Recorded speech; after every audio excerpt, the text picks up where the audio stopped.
Semua makhluk hidup memiliki cara masing-masing untuk melestarikan keturunannya. Melestarikan keturunannya bertujuan agar menghindari dari kepunahan. Cara yang dapat dilakukan dengan bereproduksi atau berkembang biak. Untuk lebih jelasnya, simak di video ini ya.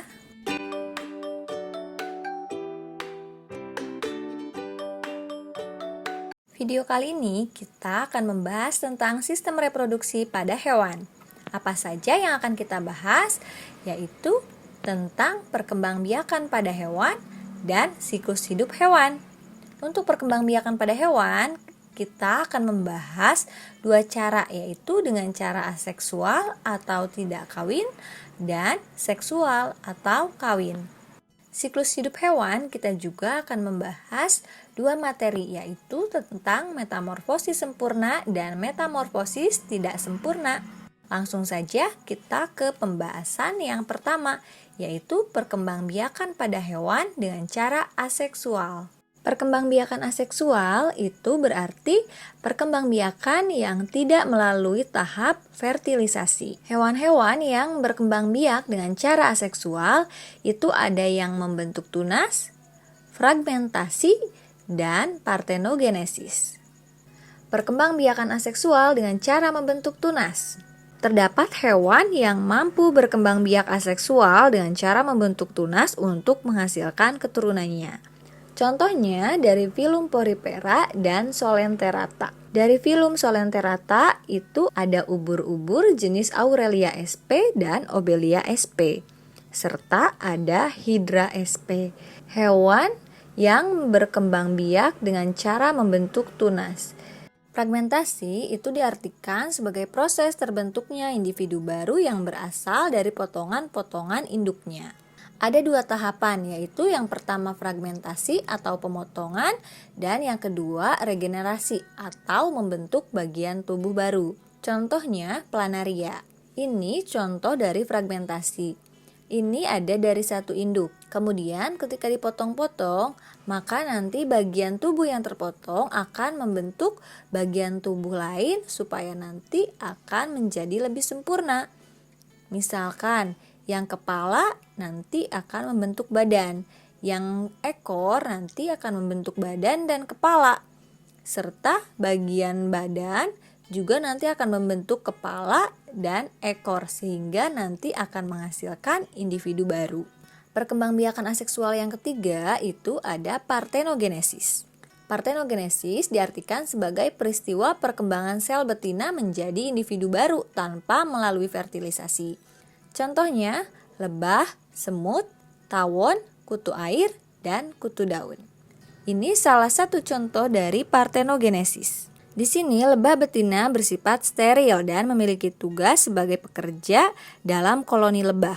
Sedangkan lebah jantan bersifat fertil. Lebah jantan mampu menghasilkan sel kelamin yang digunakan untuk membuahi sel telur yang dihasilkan oleh lebah ratu.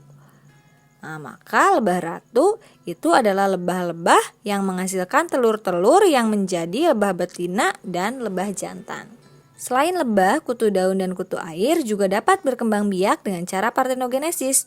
Kutu daun betina dan kutu air betina dapat terus-menerus bertelur. Nah, telur yang dihasilkan akan berkembang dan menetas menjadi kutu betina tanpa didahului proses fertilisasi. Pembahasan yang kedua mengenai perkembangbiakan pada hewan dengan cara seksual. Perkembangbiakan seksual itu berarti melalui proses fertilisasi. Nah, fertilisasi itu ada dua, ada fertilisasi internal dan ada fertilisasi eksternal.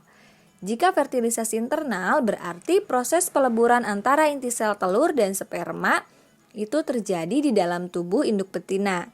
Sedangkan fertilisasi eksternal itu berarti proses peleburan antara inti sel telur dan sperma di luar tubuh induknya.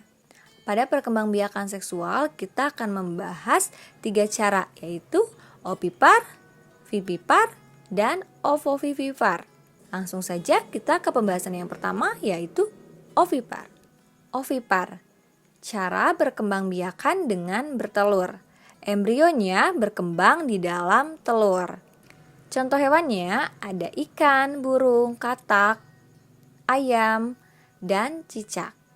Vivipar itu berarti cara perkembangbiakan dengan melahirkan.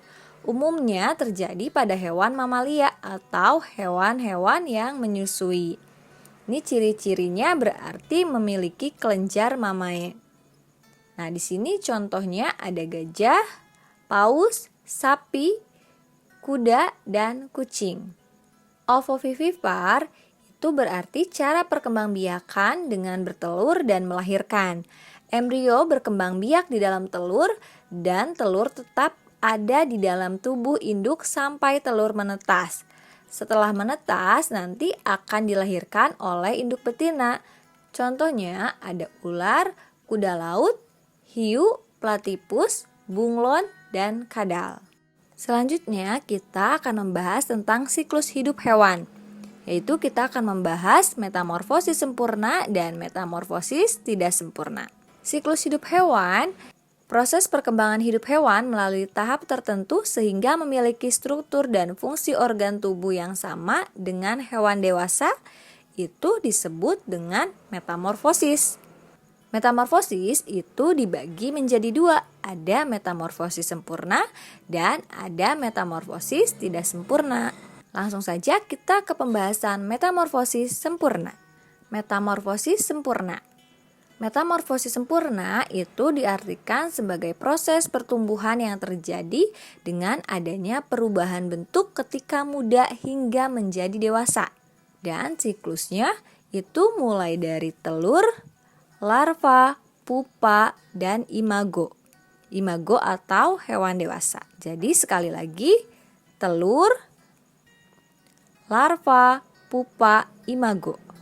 Contohnya ada nyamuk, kupu-kupu, lalat, dan katak.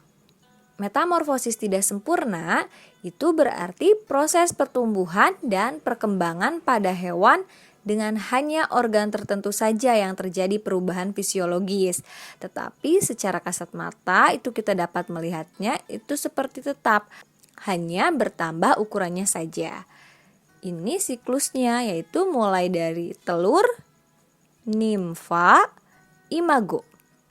Nah, jadi sekali lagi telur, nimfa, imago. Jadi dari nimfa ke imago itu tidak ada perbedaan, hanya organ tertentu saja yang mengalami perubahan fisiologis. Contohnya kecoa, belalang itu termasuk metamorfosis tidak sempurna.